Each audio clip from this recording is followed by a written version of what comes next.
Okay, if you could explain to me the importance of ensuring there is synergy between the three conventions. As you know, climate change is not only an energy issue, it's first of all an environmental issue. The forest, the ocean, the peatland, the wetlands contribute to CO2 sequestration, and healthy ecosystems are good for the planet and also for human beings.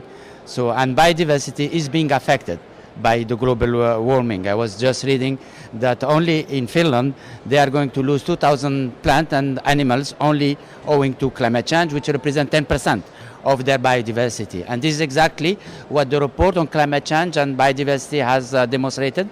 Last year in Copenhagen, we have submitted a report by the best scientific mind of the world, demonstrating that for each increase of 1 degree of temperature, surface temperature, this will lead to 10% of loss of biodiversity. So the idea to limit the increase to 2% by 2050 of the world temperature means that we are going to kill 20% of all known species on the planet. And I say known because, as you know, we have recorded only 2 million species in the planet, and we may have 15, we may have 30. So let the unknown that will be affected by climate change. In addition, forests, as you know, 85% of all the biodiversity of the world are located in tropical forests. So forests are carbon sink. 20% of all CO2 emitted are due to deforestation. So just stopping deforestation will contribute to decreasing by 20% of all CO2 emitted in the world. In addition, we'll protect biodiversity. In addition, we protect the soil.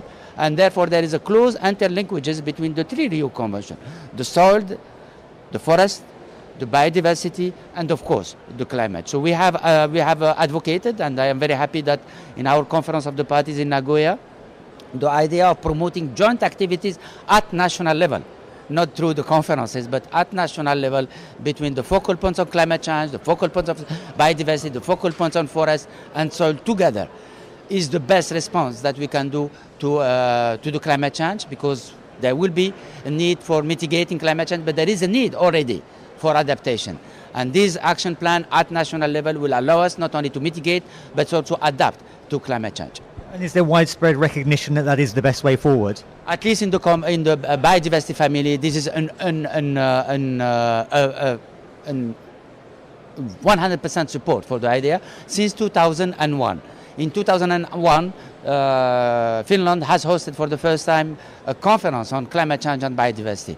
Last conference in Nagoya, they have advocated strongly, and there's a very strong decision on the interrelationship between climate change and biodiversity.